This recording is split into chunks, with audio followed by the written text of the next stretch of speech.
Your greatest vulnerability is not the secret you are keeping, but the one you are broadcasting. We live in an era that fetishizes the soul, demanding that you wear your intentions like a neon sign for the convenience of everyone around you. They call it authenticity.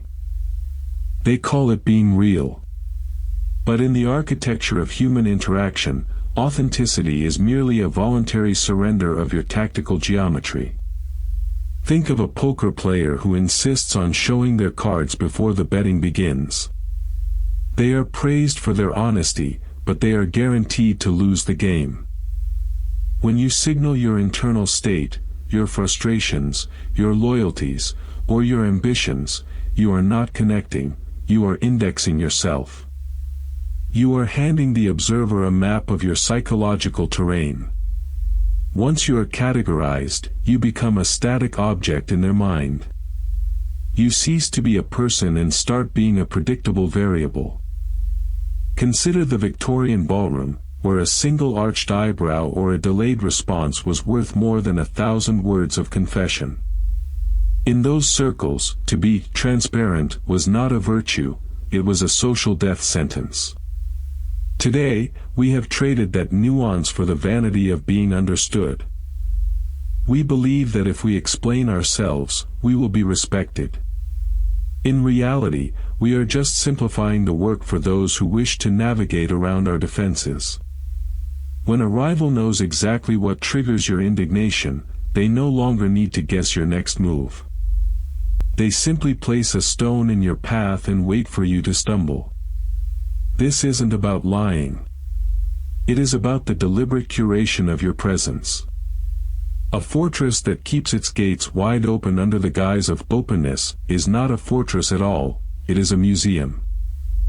You are inviting people to walk through your life, rearrange your furniture, and study your exits. The most dangerous people in any room are the ones who seem entirely ordinary because they have mastered the art of being unreadable.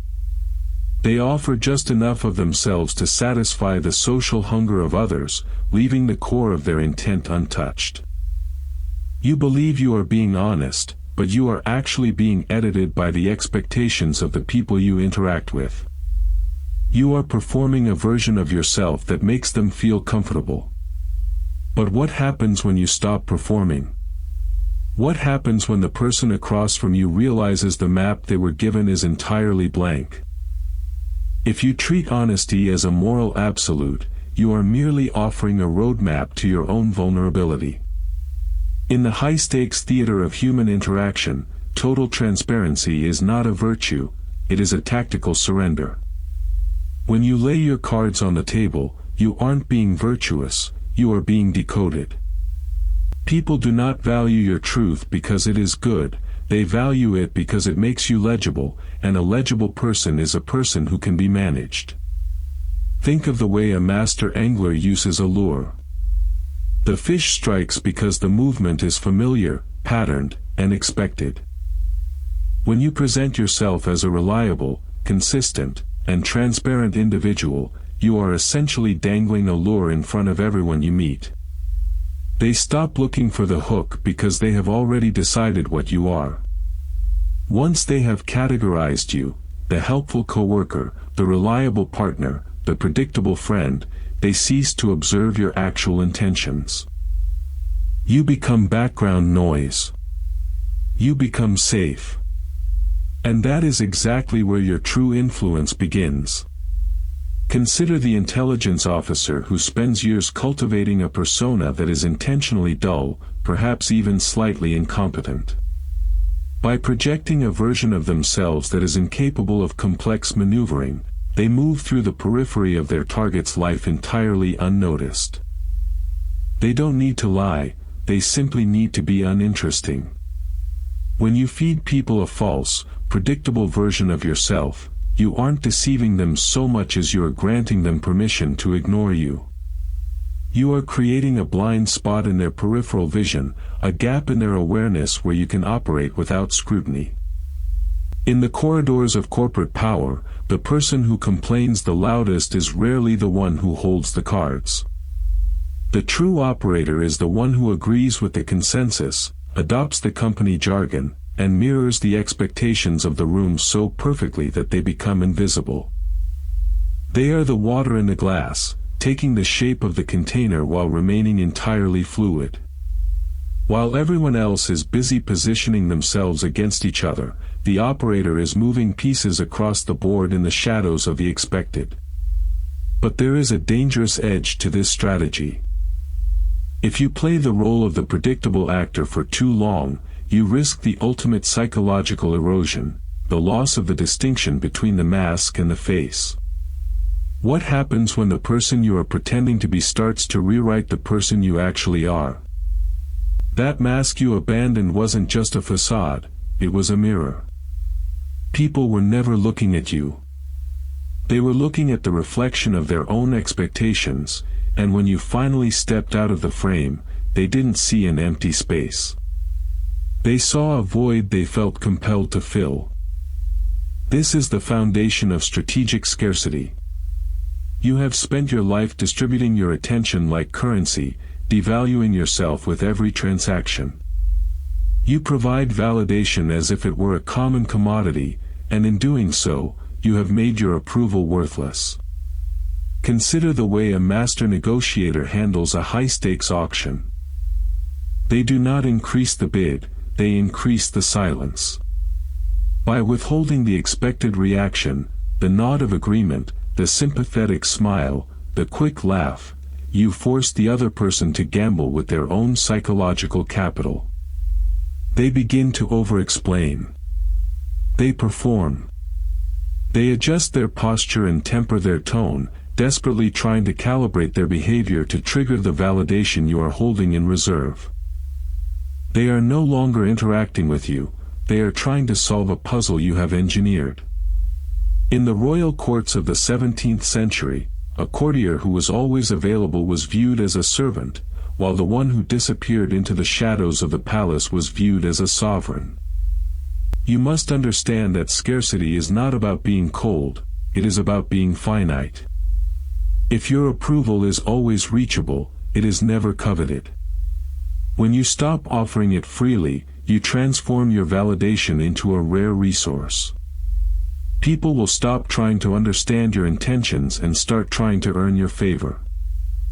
Watch a person who is losing your attention. They will start to offer you secrets, confessions, or favors they wouldn't have dreamed of mentioning 10 minutes prior. They are attempting to buy back the access they feel they have lost. They are investing their own psyche into your perceived value, effectively creating a debt that only you can forgive. But there is a danger in this game that most fail to recognize. If you withhold for too long, you risk becoming a ghost in their narrative, someone they decide they no longer need to impress. You must know exactly when the tension has reached its breaking point. If you pull the thread just 1 millimeter too far, the entire tapestry unravels. Do you know the exact frequency at which a human being becomes desperate, and what happens when they decide to stop waiting for your signal? They crave your attention because they are starving for validation, and you are the only one who has stopped feeding them. When you withhold, you aren't just creating scarcity, you are creating a vacuum. And in a vacuum, the other person will eventually fill the empty space with their own secrets, anxieties, and hidden motives. Most people talk to be heard. You talk to be informed. This is the fundamental asymmetry of any high-stakes interaction. While they are busy performing, trying to secure your approval or impress you with their status, they are effectively handing you the keys to their defensive perimeter. They assume your silence is a sign of passive agreement, or perhaps a lack of interest, but they fail to realize that you are simply mapping the terrain of their mind. Consider the way a grandmaster sits across from an amateur. The amateur is sweating, moving pieces with intent, narrating their strategy through their body language and their hasty decisions. The master says nothing. The master doesn't need to speak because the board is already telling the full story. By remaining quiet, the master forces the amateur to commit to a pattern. Once that pattern is established, the game is no longer about skill, it is about exploiting the rigidity of the amateur's ego. This happens in every boardroom, every date, and every negotiation.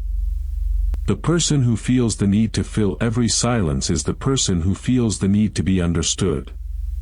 If you don't care about being understood, you possess a massive tactical advantage. You can observe their inconsistencies, the way they pivot when they lie about their accomplishments, or the subtle micro-expressions that flicker when they mention a rival. You are gathering data while they are burning calories. The mistake they make is assuming that your stillness means you are on their side. They treat your silence as a blank canvas, projecting their own assumptions onto it until they become convinced that you are an ally. By the time they realize you aren't listening to agree, but to evaluate, the leverage has already shifted entirely into your court. You've seen their cards, and they haven't even caught a glimpse of your hand.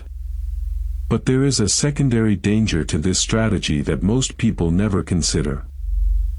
If you become too good at this, you risk losing the ability to distinguish between the person you are observing and the persona they are building for you.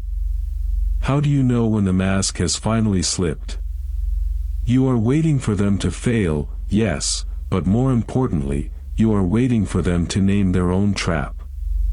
Most people walk into a conversation carrying a map of their own insecurities, hoping you will be the one to validate them. When you remain silent, that silence acts as a vacuum. They feel compelled to fill it, not with truth, but with the version of themselves they wish were real. They begin to perform. They start to build the stage, lay the floorboards, and paint the backdrop, completely unaware that you are merely the audience member who has already decided to burn the theater down. This is the pivot point where you stop being a participant and start being a mirror. To weaponize the social mirror is not about mimicry, it is about echolocation. When you repeat their core desires back to them, not verbatim, but distilled into a reflection of their ego, you create a synthetic intimacy. It is the same trick used by high-stakes negotiators who mirror the last 3 words of a sentence to force a breakdown in the other party's defensive wall. Imagine a colleague who constantly postures about their need for autonomy. Instead of challenging them, you simply observe their hunger for recognition and feed it back to them in a way that aligns with your agenda. You say, "It sounds like you're tired of being limited by people who don't see the full scope of your vision. You haven't revealed a single thing about yourself. You have only given them a mirror." Because they see their own reflection in your eyes, they assume you are a kindred spirit, a mirror image of their own soul. They stop watching your hands because they are too busy admiring their own face in the glass you've provided. They become blind to your trajectory because they are obsessed with their own trajectory, which you have cleverly helped them plot. This isn't just empathy, it is a tactical deployment of their own vanity. Once they believe you are their reflection, they will trust you with the very things that could destroy them. They will hand you the keys to their strategy, thinking they are confiding in an ally. But what happens when the mirror begins to crack? When the reflection you show them starts to deviate just enough to cause doubt, but not enough to cause alarm? The moment they start questioning their own reflection, they become desperate to restore the image you've constructed. That is when you realize you don't just own their trust, you own their reality. And that is exactly when you decide to stop looking back.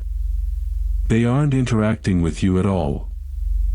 They are performing a monologue in the theater of your perceived personality. When you become the mirror that reflects their deepest desires, you effectively vanish from their field of vision. But a mirror that never shatters is useless in a crisis. You have built a house of glass, and while it is beautiful, it is fragile. To know if the people around you are allies or merely satellites orbiting your light, you must introduce the one thing they fear more than abandonment: friction. Consider the way a jeweler tests a diamond. They don't look at the surface, they apply pressure. If you never create a minor, controlled conflict, you are effectively running a machine without ever checking for stress fractures. You see, peace is a camouflage for incompetence and hidden agendas. People are at their most honest when they feel their interests are being slightly inconvenienced. Imagine you are leading a project or managing a social dynamic. You introduce a sudden, arbitrary constraint, a shifted deadline or a revised set of expectations that forces your inner circle to choose between their convenience and your objective. Watch how they react. The loyalist seeks to solve the problem with you, the opportunist seeks to identify the point of failure to exploit it later. If they complain, they are looking for a reason to leave.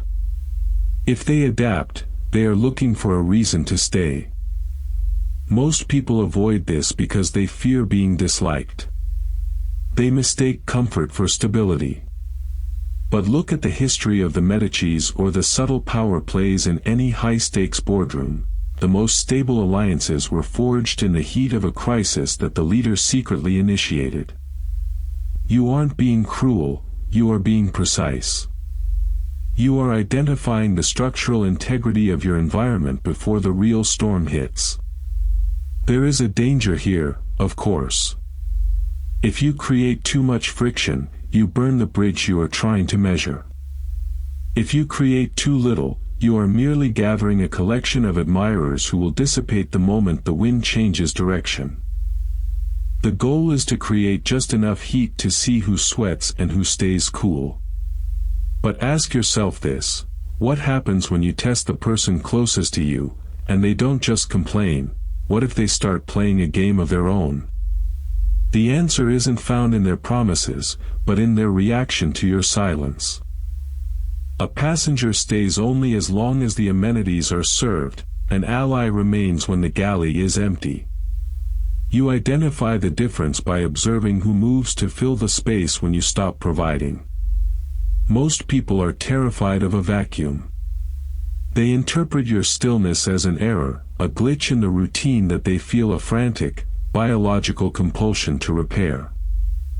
They will offer information, reveal insecurities, or create artificial crises just to pull you back into the rhythm of their expectations. This is where you stop being a participant and start being an architect. By withdrawing your presence, you aren't just creating space, you are forcing them to reveal the architecture of their own desperation.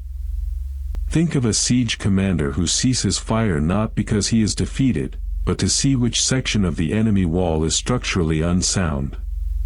When you pull back, the noise of their neediness becomes deafening.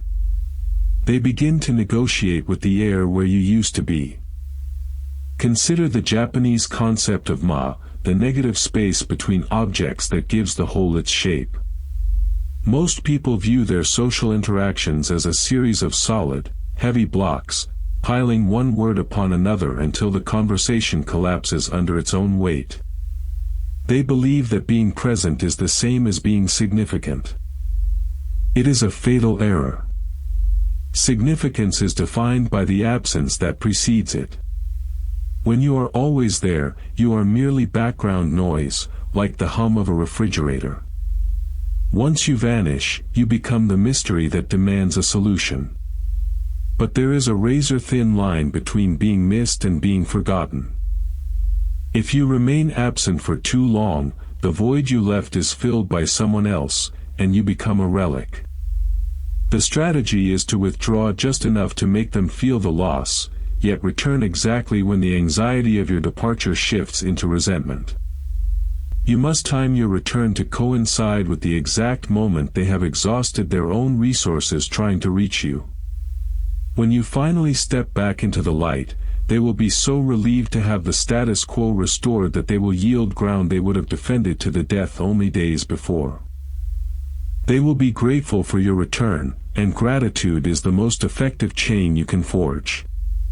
Yet, as you watch them relax, you realize the most dangerous part of the game: if you can make them miss you this easily, what else are they already preparing to take from you while you are away? When you withdraw, you create a vacuum, and human nature is terrified of empty spaces. People will rush to fill that void with their own projections, crafting a version of you that is far more intimidating than the man who actually stands before them. But here is the irony that turns the hunter into the prey. The moment you begin to master these mechanics, you become the most predictable person in the room. You believe you are orchestrating the board, moving pieces with cold, calculated precision. You study the reactions, you measure the silence, and you adjust your posture accordingly. Yet, in that very act of observation, you have tethered yourself to the expectations of those you intend to outmaneuver. You are performing a script written by your own obsession with strategy. Consider the Victorian-era clockmakers. They spent their lives building intricate, self-winding mechanisms, obsessed with the idea of creating a machine that could mimic life. By the end of their careers, their own movements had become mechanical, stilted, and entirely devoid of spontaneity. They had become the gears they spent decades perfecting. When you spend your life analyzing the micro-expressions of others, you eventually lose the ability to have a genuine one of your own. You become a caricature of a strategist, trapped in a feedback loop where your every move is dictated by the perceived needs of your opponent. You think you are observing the game, but the game is observing you. The true masters of influence aren't the ones who are constantly adjusting their strategy. They are the ones who have become so fundamentally unpredictable that they no longer know what they will do next themselves. They have transcended the need to win because they have ceased to exist as a fixed target. If you are currently analyzing how to apply these lessons to your next negotiation or social encounter, you have already lost. You are standing in the middle of a trap you laid for yourself. You are far too busy being the architect to notice that the foundation is made of sand. There is one final layer to this, a reality that renders every strategy you have ever studied completely obsolete. It is the only thing that separates the truly dangerous from the merely clever. Are you ready to see what happens when the observer finally realizes they are the one being watched? You are not the one pulling the strings. You are simply the one who finally stopped dancing to the rhythm of a song you thought you were composing yourself. The moment you began to look for the mechanics behind a social interaction, you didn't become the architect of your own fate, you became a participant in a larger, more ancient theater where the lead roles were cast long before you arrived. Most people move through life assuming that their intentions are their own. They believe their anger at a colleague is a personal affront, or that their attraction to a partner is a spark of destiny. This is the comfort of the blind. True strategy begins when you accept that your preferences have been curated by environments designed to harvest your reactions. You have been trained to provide the exact emotional currency required by the systems you inhabit. When you start to view every conversation as a transaction, you realize that the goal isn't to win the argument, it is to identify what the other person is actually trying to buy from you. Consider the diplomat who enters a room and says nothing. He doesn't do this because he is shy or calculating. He does it because he knows that silence is a vacuum. Human nature is fundamentally impatient. People are terrified of empty space, so they will inevitably fill it with their own insecurities, their own bargaining positions, and their own hidden agendas. By staying quiet, he forces them to reveal their hand before he has even touched his cards. He isn't playing against them, he is simply observing the inevitable collapse of their composure. You think you are protecting your interests by being sharp, by being prepared, by having a counter-argument for every perceived slight. But that is merely noise. Real mastery is the ability to stand in the middle of a transaction, whether it is a business negotiation or a failing marriage, and realize that you are not the protagonist of the story. You are the mirror. You reflect back to them exactly what they need to see to expose their own vulnerabilities. The final threshold is not gaining power over others. It is the terrifying realization that if you stop playing the game entirely, you might vanish. We are all built from the interactions we sustain. To be truly strategic is to accept that you are a ghost haunting your own life, moving through a world that treats your existence as a variable to be balanced on a ledger. He who tries to master the game eventually realizes that the game is the only thing keeping him real.